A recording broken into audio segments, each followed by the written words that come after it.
nobody can believe it. I couldn't even sleep last night. No one in Franklin got much sleep last night after hearing a 17-year-old died. And I was really thinking that it wasn't true. I just couldn't wrap my mind around it because he was just such a young guy. Cullen Porter was a senior at Franklin High School. Yesterday, he was with his wrestling teammates at an off-campus gym for physicals. Porter collapsed. A school doctor and nurse were on hand working to revive him. We're told he was rushed to the hospital, but he couldn't be saved. His loss has left a void in this tight-knit community. And especially it's the beginning of the holidays, and people aren't used to losing a kid that's only 17, getting ready to be 18. Porter had dreams of joining the Navy after graduation. He competed in several sports at the high school, and when he had time, he was working with seniors at the village at Woods Edge. He enjoyed working here. He was always chipping in. If we needed him, he wanted to learn. Franklin School's administrators say Porter's death is a shock. They tell me he was a well-liked and respected student. Today, counselors were on hand at the school to comfort the students in their grief. He was so young. He was such a good kid. He had so much potential. He was just ready to grab the world by the tail, so to speak. That's how those who knew Porter will remember the young man. They say healing from this heartbreak won't be easy. We're all upset.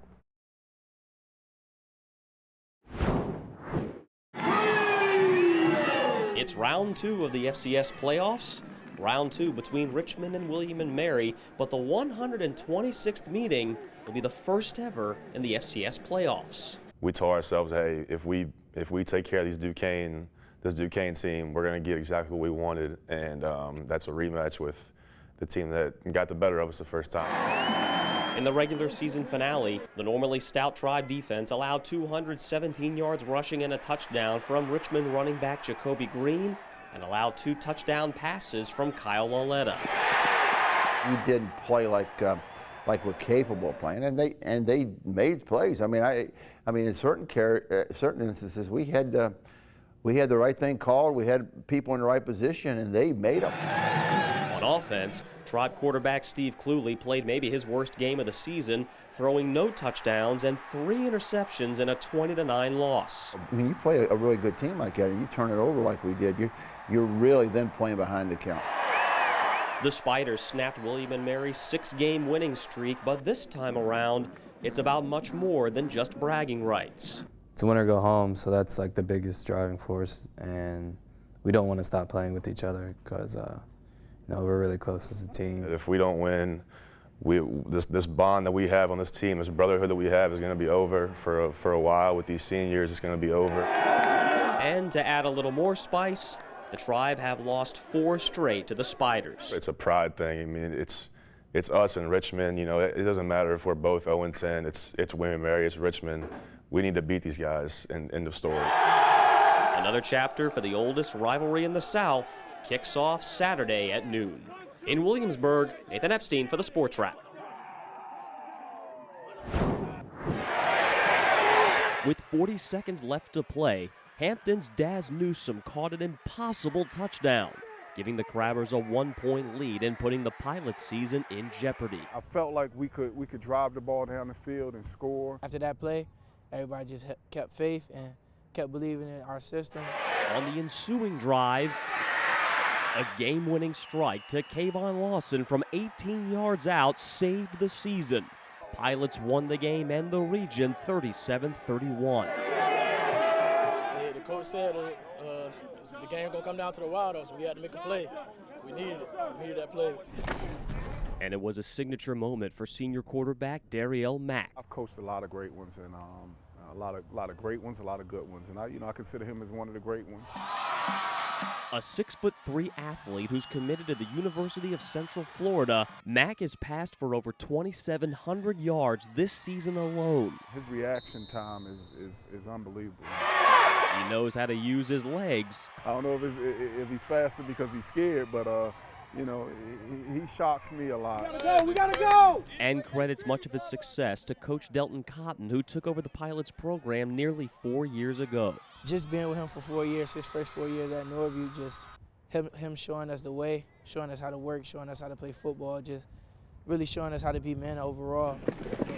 Their goal now to be the school's first state champion in 57 years. Being able to make history, to finally get it done, to finally be in the class to get it done, just sealing my high school career off right. Our goal is not to go out and play and just have a good game. You know, our goal is to go out and win the ball game and move on to the state championship. And they'll have to best the defending state champ Highland Springs to get there. In Norfolk, Nathan Epstein for the Sports Wrap. Brian, Tiger Nation certainly made the trek up to Stafford, and a lot of buzz around this game. Colonial Forge and Oscar Smith have met in the playoffs 3 out of the last 4 years. 2 of those games were state semifinal matchups. Oscar Smith, a perfect 3-0, so you know Colonial Forge had this game circled. Yes, sir.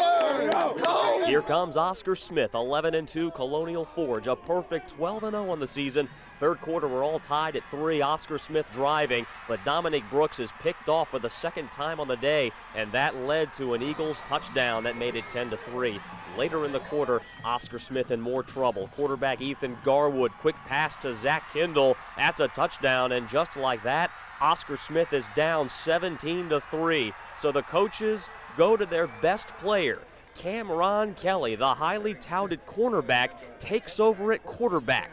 First drive, Tigers go 75 yards. Khalid Wilson into the end zone. We got a ball game, 17-10. Fourth quarter, 5 minutes to go. Wilson, again, the senior, into the end zone. Extra point is good. We're all knotted at 17. Game goes to overtime. Both teams exchange field goals in the first session. Second OT, Kelly pushes across the goal line. Oscar Smith has the lead. All they need is a stop.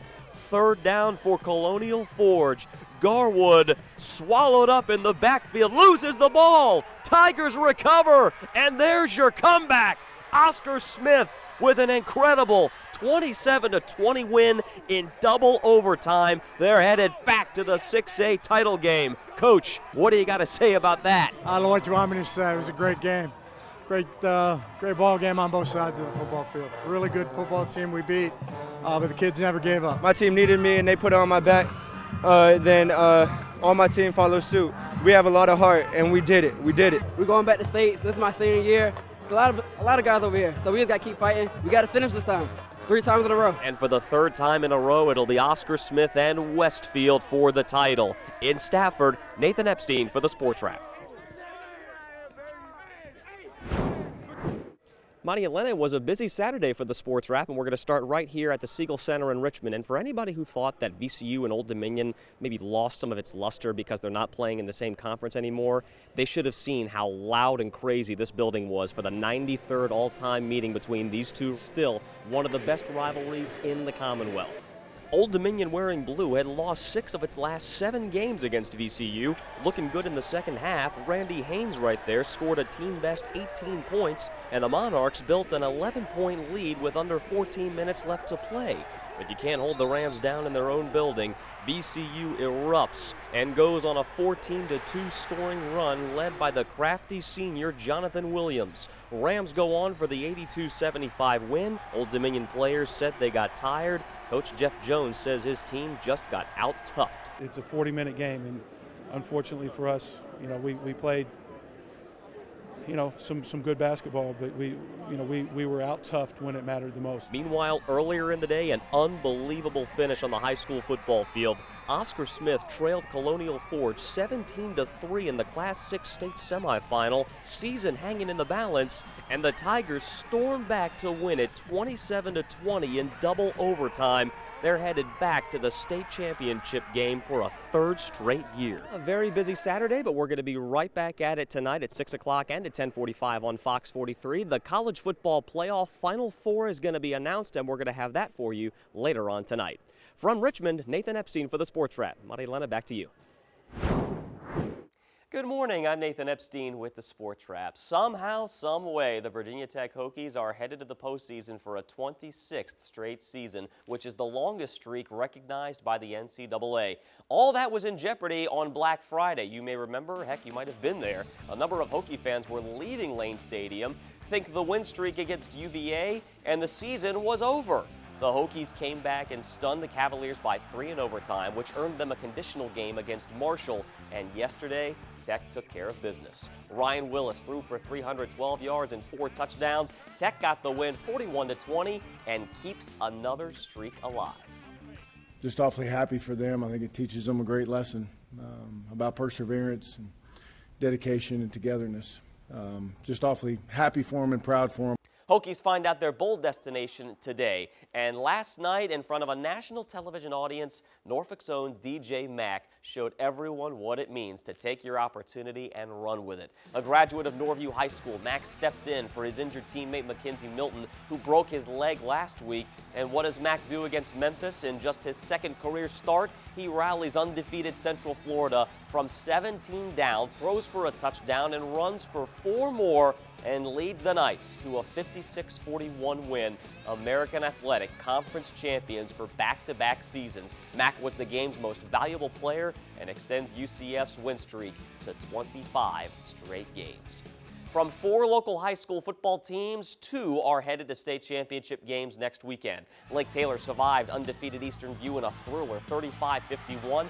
Phoebus took down Culpeper County 35-14 to move on to the Class 3 title game. You can see the full highlights on WAVY.com.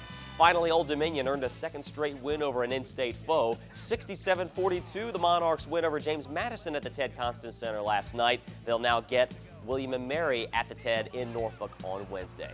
The Redskins get ready for Monday Night Football against the Eagles. We're going to preview that and much more tonight at 6 and 10:45 on the Fox 43 Sports Wrap. I'm Nathan Epstein. We hope to see you there. It was another in-state rival standing in Old Dominion's way. The overall series, pretty lopsided. Heading into tonight, ODU had owned a 67-22 record against the Tribe, but William & Mary really owned the last several meetings, winning 3 straight and 6 of the last 7. Monarchs hungry to end that streak. Revenge tour continues. ODU looking for their 4th win in a row. Ahmad Kaver came out firing. Nasty crossover. Another big night for the senior. A little later, the freshman Jason Wade tied a team high with 5 assists. Finds the sophomore from Bethel High School in Hampton, DeJour Dickens with the stuff. Tribe coach Tony Shaver not happy, given a technical foul in the first half. His team trailed by as many as 16 in the first half and then by 10 at halftime. Second half, Nathan Knight. Team high 14 points, and a little later, it's the lone senior, Paul Rowley, buries the 3. Tribe cut the lead all the way down to 4, but never got any closer. We have to shoot the ball well to win, and we didn't. Now, again, their defense is really good, one of the best in the country, but we had a lot of open shots we missed tonight, and we have to make those. Coach Jeff Jones looking for a spark to reignite his team, and he found it in Hampton's own Marquise Godwin. Corner 3, career high, 14 points for the former Crabber. And you know what you're going to get from Kaver. Step back 3. Tied a team high with 20 points alongside the second half of that 1-2 punch, BJ Stiff. In and out, and then back in for 3. He also had 20 points, and for the first time in 4 years, Old Dominion beats William & Mary 71-53. Coach Jones happy with the win, but far from satisfied. To be honest, I was disappointed in our preparation coming in. I thought this week's preparation, after the James Madison win, we showed our youth. The guys responded, and I thought we played really hard and pretty well tonight. But we need to learn that lesson. We can lose to any of these teams. ODU gets Fairfield at the TED on Sunday before taking next week off for exams. In Norfolk, Nathan Epstein for the Sports Wrap. The college basketball season is less than a week old, and tomorrow's game between Old Dominion and Norfolk State has brought up the question once again: why don't these neighboring schools schedule home games more often? I'm Bruce Rader. Norfolk State and ODU have played each other in basketball 19 times, but for the first time in 50 years, tomorrow night's game will be played on the Norfolk State campus. Now, the thought is Old Dominion is expected to always win, and a loss at Joe Eccles Hall could hurt the Monarchs come tournament time. Both coaches have their own thoughts, and Nathan Epstein joins us tonight with that story. Robert Jones isn't sugarcoating anything. It is ridiculous that we don't play more often, to be honest with you. I mean, we're right there. Separated by only 4.5 miles, Norfolk State and Old Dominion will meet for just the third time in the last 18 years tomorrow night. Why wouldn't we play? What's really going on? On the other side, Jeff Jones is tired of hearing the question. I don't like this line of questioning because somehow or another it seems that there's some sort of accusation or finger being pointed at Old Dominion. We're going to do what's best for us. Conventional wisdom says ODU is the bigger school whose NCAA tournament resume would take a bigger hit with a loss. But Coach Robert Jones isn't buying that. We're not playing Duke, anything like that, and that's no offense to them. I think Jeff does a great job. I think Jeff is Jeff is a good man. Honestly, no matter what we say about this rivalry, I think that he's a good coach. He's a good man. He runs a great program. But to keep saying that they have everything to lose, we are Division I. It's not like we're not like Virginia Wesleyan, and not taking anything away from them. So it's like if you lose to us, you didn't lose to a Division III school. We don't owe it to anybody the same way that UVA and Virginia Tech don't owe it to us. We schedule who we need to schedule. Tomorrow night's matchup will be the first at Joe Eccles Hall since the 1968-69 season, 52 years. And as far as the Spartans are concerned, it's a chance to prove just how good of a program they are. Myself and the coaches have a chip on their shoulder because we hear about all these great programs in Virginia and we don't hear about ours enough. And I think that we do a great job. So now we step on the court and it's like we get a chance to prove the stuff that we did. So we got like a 5-game checklist on our schedule, and you could probably tell what those 5 games are. Coach Jeff Jones knows what a test it'll be tomorrow night with wins over JMU and Radford. NSU is 2-0 against in-state teams and looking for their first win over the Monarchs in 21 years. For the Sports Wrap, I'm Nathan Epstein.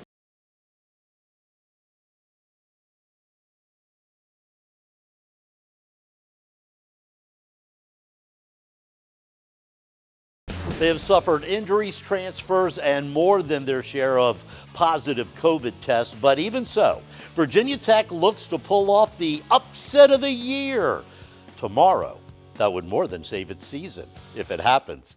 I'm Bruce Rayner. Faced with restless fans and a $15 million athletic department deficit, Virginia Tech will be 22-point underdogs when they kick off against third-ranked Clemson tomorrow. The Hokies are looking to snap a 3-game losing streak by beating the 2-time national champions in Blacksburg for the first time in 14 years. Now, the star of the show tomorrow is this guy, Clemson quarterback Trevor Lawrence, the best offensive player in the ACC. Trevor threw for over 400 yards in Clemson's 35-point win over Pittsburgh. And then remember, Pitt beat Tech 2 weeks ago, 47-14.